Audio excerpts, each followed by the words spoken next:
Et salut à tous, Sébastien Badia, bienvenue sur ma chaîne. Dans quel sens les hachures est une question qui revient souvent.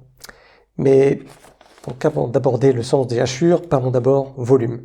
Si on a le sens du volume, écoutez bien, on ne se pose pas trop la question du sens des hachures.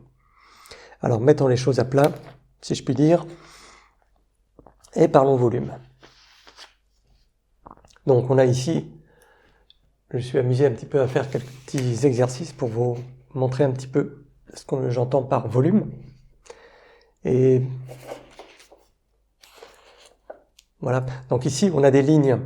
Au départ, je vais vous montrer comment j'ai fait. J'ai tracé une forme tout à fait quelconque, et après je me suis amusé à tracer des lignes de volume, qui suggèrent un volume, qui suggèrent un changement de plan. Bien. C'est une chose que je vois souvent chez les débutants, je pense que comme disons dans l'éducation, dans les cours d'art plastique, bref, chez les tout petits ou chez les ados, bref, on parle pas tellement du volume, de la mise en volume et des plans. Et je trouve c'est vraiment très dommage, parce que pour ceux qui voudraient se mettre au dessin plus tard, qui voudraient avancer un petit peu en mode professionnel ou non, mais disons atteindre un certain niveau de compréhension et de rendu dans le dessin, le volume, c'est quand même très important. On ne peut pas faire l'impasse là-dessus. Et ça explique ensuite beaucoup de choses. Voilà. Donc, ici, vous voyez, si j'avais pas mis toutes ces lignes de volume, ben, j'aurais juste une délimitation, pas une barrière, une limite, une frontière assez quelconque. Alors, il suffit juste de mettre quelques petites lignes qui peuvent suggérer le volume assez facilement, finalement. Ok ? Là, j'ai eu un petit peu plus de mal, je savais pas trop comment rendre le volume ici. Voilà, j'ai un petit peu gommé. Ici, on peut suggérer une chaussure, là, une tête, si on veut.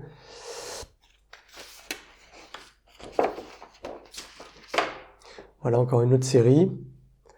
Là, on se rapproche un petit peu. Je dirais pas que c'est les prémices d'un corps humain, mais presque. Bon, bah, ici, le torse et les deux bras, quoi. Voilà, ici, on pourrait facilement avoir une forme très plate. Et non, avec ces lignes qui suggèrent un volume, qui sont courbées et qui changent aussi de direction, ok. On respecte ici un petit peu les lois de la perspective. Là aussi, celui-là est intéressant. Voilà, toutes ces lignes. Bon, c'est des fois un petit peu maladroit. J'ai pas l'habitude de ce genre de dessin. On appelle ça des traits géodésiques, paraît-il. Bon, je crois que c'est pas tout à fait adapté d'après la définition que j'en ai vue. Moi, je préfère de parler, puisqu'on est entre dessinateurs, je préfère parler de traits de volume ou traits de volumisation. Bien, je vais vous montrer un petit peu comment on fait. Donc, vous pouvez tracer une forme vraiment quelconque, ou juste un cylindre. Allez, on va commencer par un cylindre.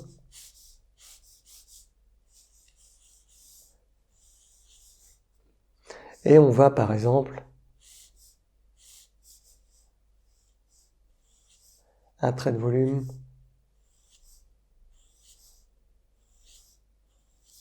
après l'autre, ce qui nous donne une plus grande idée du volume, en fait. Ok ? Donc ici, validé par nos experts, paraît-il, et là, à ne pas faire, je vais peut-être juste le faire un peu plus large. Bien, ici. Non, c'est pas parfait, c'est pas grave. Donc,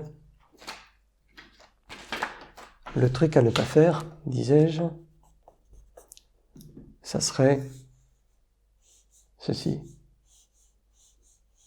Alors là c'est carrément tout faux. Là, ça rejoint ce que je vais dire après sur le sens des hachures. Là, c'est carrément à l'opposé de ce qu'on veut faire. Là, on a plutôt l'impression que c'est un genre de, un barbecue, et que là, c'est plat. Ici, on a respecté le volume. Idem, par exemple, pour un parallélépipède.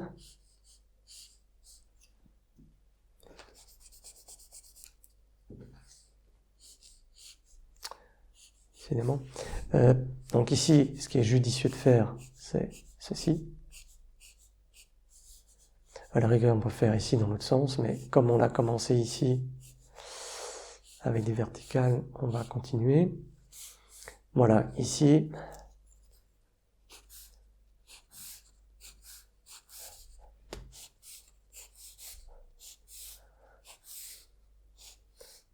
validé par nos experts, testé en laboratoire. Et là, on va faire un petit peu l'inverse. Ici, les lignes droites sont appropriées, ici non. Là, les lignes droites, là, les lignes courbes sont appropriées, et là,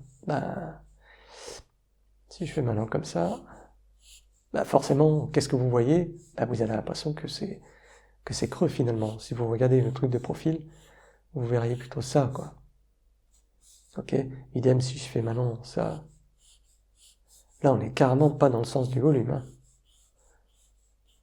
Voilà. Et vous commencez un petit peu à comprendre ce que je veux dire?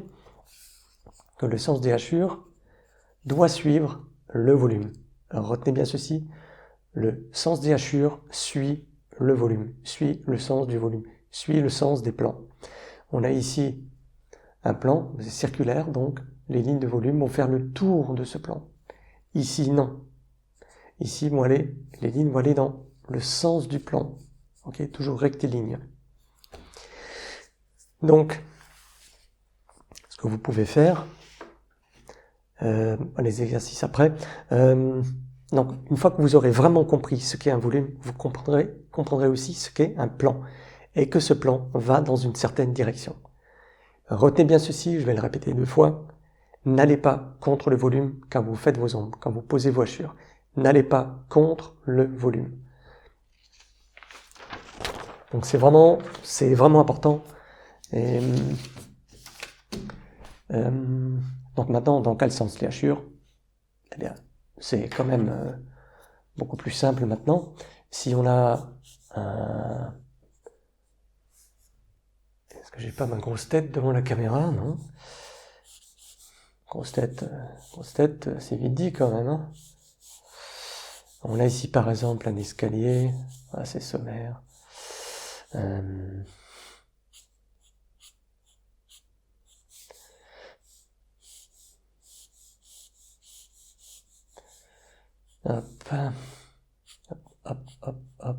Hop. C'est pas tout à fait juste, mais bref. L'esprit du truc est là. Je crois que quand on fait des démos pour YouTube, il vaut mieux être contorsionniste un petit peu.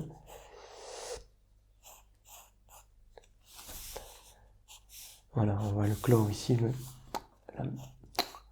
Tout alors. Donc là, dans quel sens les hachures? Je vous laisse répondre de votre côté. Eh ben, c'est ça. Eh ben, ici, on pose des hachures en verticale. Là, ça j'ai oublié de préciser. Si vous faites ici des hachures verticales, vous allez plutôt mettre en avant, révéler accentuer l'effet de hauteur de l'objet. Hein, hauteur de l'objet. Si vous allez dans ce sens, ce sera plutôt porté sur la largeur. C'est pas toujours très important, mais en tout cas, n'allez pas contre le volume. Ici, je suis allé vraiment dans le sens du volume. J'aurais pu hachurer obliquement, ça l'aurait aussi fait. D'ailleurs, c'est parfois nécessaire pour combler. Quoi qu'il en soit, on évite ici de faire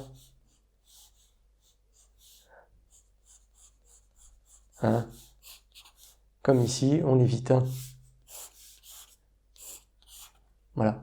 Et là, donc, alors ici les marches, la partie où on pose le pied est toujours plus claire.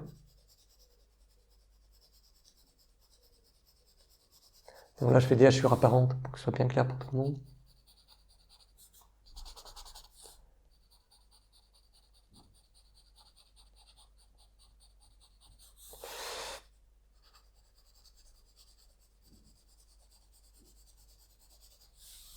Et donc ici, hop, on continue là. Voilà, j'ai fait 4 en projet pour cette série sur les ombres, 4 vidéos normalement. J'aimerais pas aller au-delà, sauf si j'ai oublié un truc. En tout cas, j'ai voulu que ces vidéos soient assez courtes. Mais après, je sais qu'il y a des personnes qui râlent un petit peu, oh, c'est toujours trop long et tout. Mais bon, je pense qu'on a quand même 20 minutes pour une vidéo qui pourrait nous faire progresser quand même, non? Si ça peut tout changer à votre pratique, bah, pourquoi pas. Et donc ici, si on veut encore, si maintenant on est obligé d'ombrer ici,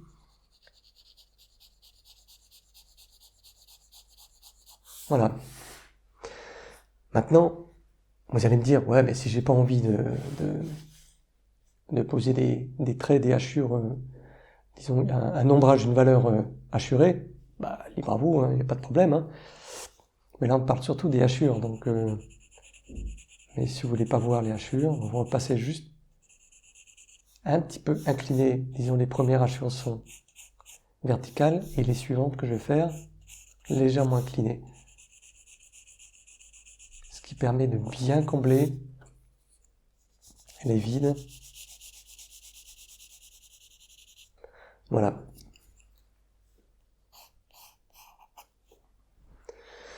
Voilà, j'espère que ça commence à devenir de plus en plus clair. Donc, pour répondre encore une fois à la question, donc dans quel sens les hachures? Ça dépend de la direction du plan, donc comme on l'a vu à l'instant, au cas par cas. Ça dépend aussi de l'outil, crayon, porte-mine, stylo, stylo-feutre, plume et autres. Ça dépend aussi de la qualité du dégradé que vous voulez rendre. Ok. Si vous voulez maintenant faire un dégradé ici,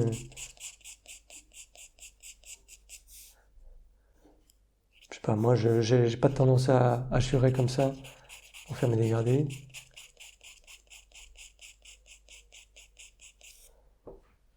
Façon lithographie un petit peu. Donc, j'ai pas fini sur dans quel sens les hachures. Admettons maintenant, vous avez le genre de une pierre. Allez, une pierre.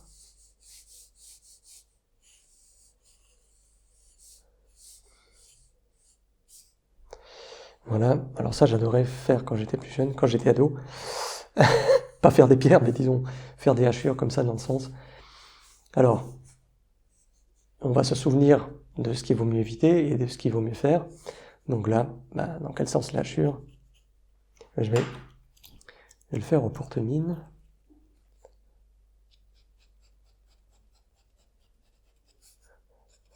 Après, ça dépend d'où vient la lumière. Bon, c'est pas très beau, hein. J'aurais aimé prendre dans l'autre sens, mais bon, je filme. Je me répète un petit peu sur les inconvénients des démos. C'est pas très beau, c'est vraiment pas très beau.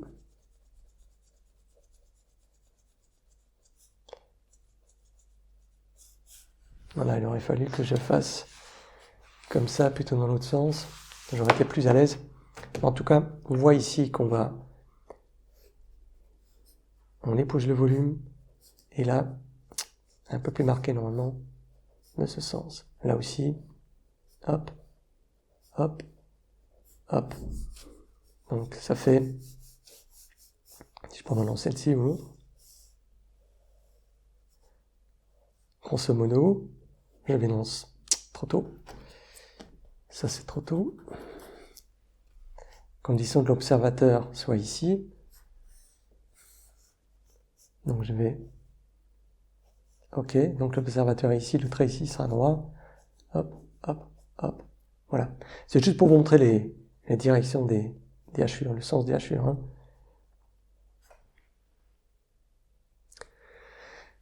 Donc, au final, maintenant, vous demanderez, bah, maintenant, si je veux croiser les hachures, bah, bon, c'est pas trop mon type de travail.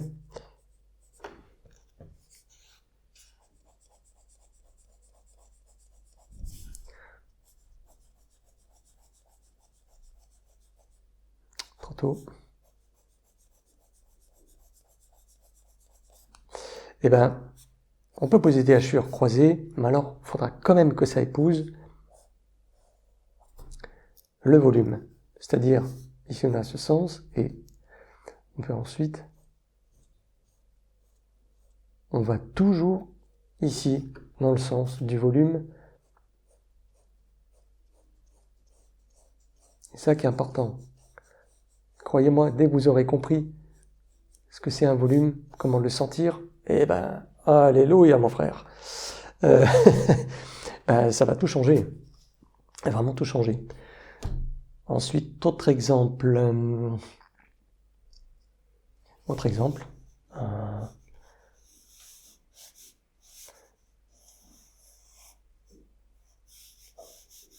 Hop, hop.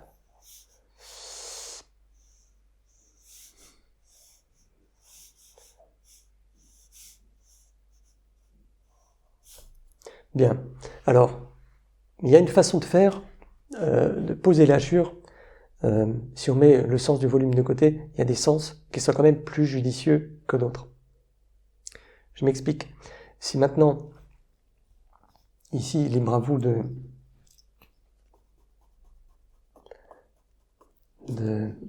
révéler le volume à votre convenance.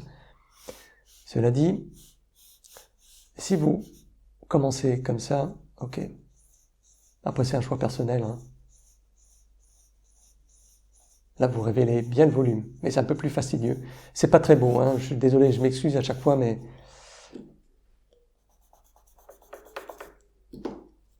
j'ai aussi ma fierté et je sais que je peux me faire mieux que ça.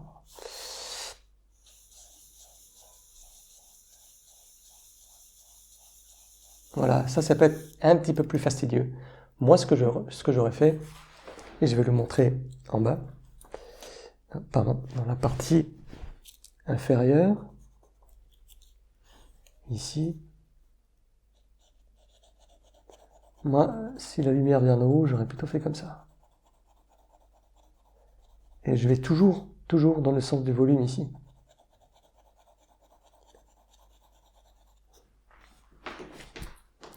Petit nettoyage s'impose.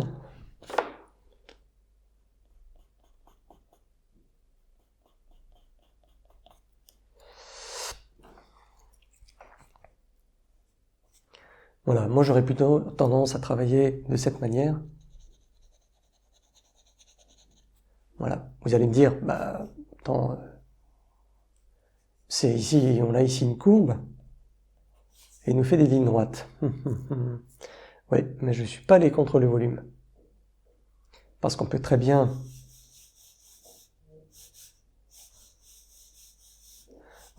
hachurer de ce sens.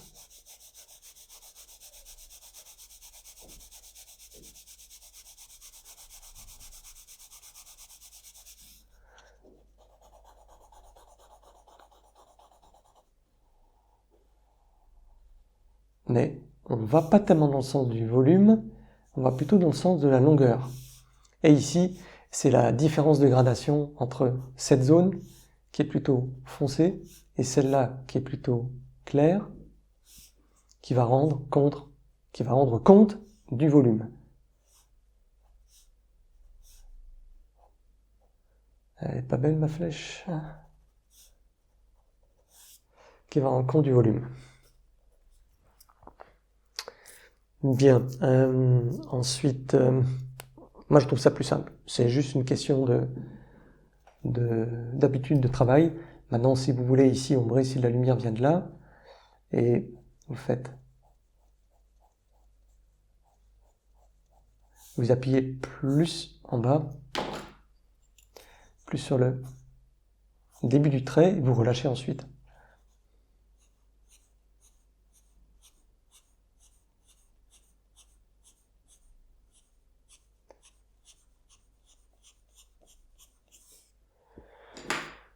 Voilà, on y est presque.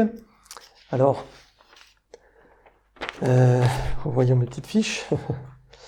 Donc les exercices, quels sont les exercices que vous pouvez faire? C'est un petit peu ce que je vous ai montré en intro.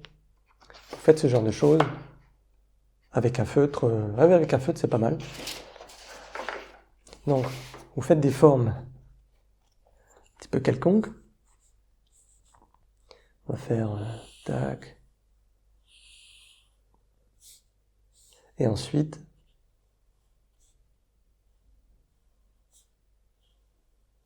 alors c'est important de respecter l'espace, les intervalles à peu près de le même espace entre les intervalles, entre les hachures.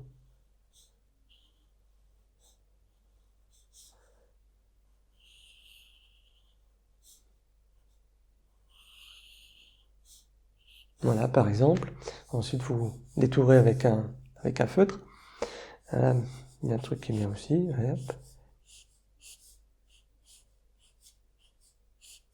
Parce que moi, je vois dans mes cours que ça, souvent, ça pêche en fait. Il y a des personnes qui dessinent depuis un moment, mais il leur manque ça, il leur manque le sens du volume. Donc, j'espère que vraiment j'ai pu aider le plus grand nombre. Partagez la vidéo aussi, c'est important. Comment on pourrait faire ici encore une ligne, ouais, sinon.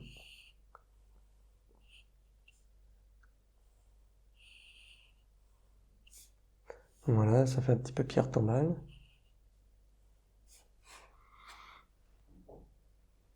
Donc là, si vous arrivez à faire ça, vous saurez que le sens des hachures, là, c'est plus approprié comme ça.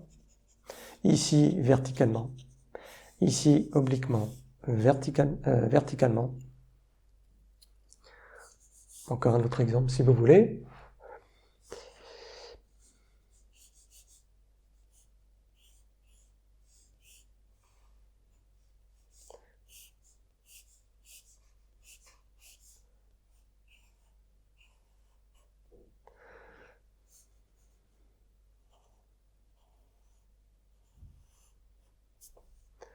Par exemple, ouais, comme ça, hop. Voilà. Donc vous avez vu, on peut partir vraiment d'un truc tout bête.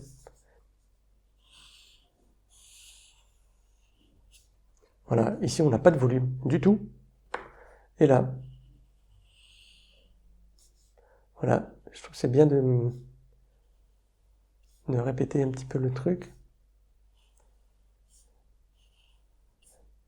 Voilà, un petit peu plus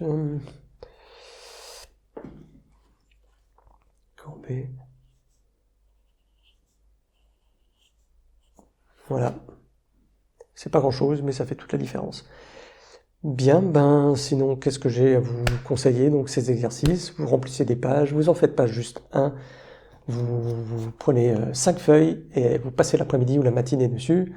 Et puis on n'en parle plus. Ce que vous pouvez faire également, vous pouvez regarder les gravures de maîtres, par exemple Rembrandt, Anders Zorn, Malte Sartorius, excellent graveur aussi. Celui que je recommande le plus, c'est quand même Anders Zorn. C'était un peintre suédois de 1900, autour de 1900. Et ouais, c'est franchement pas mal.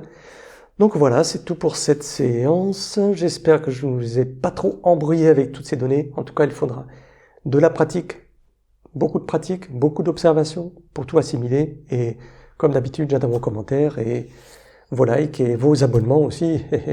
Ok, salut!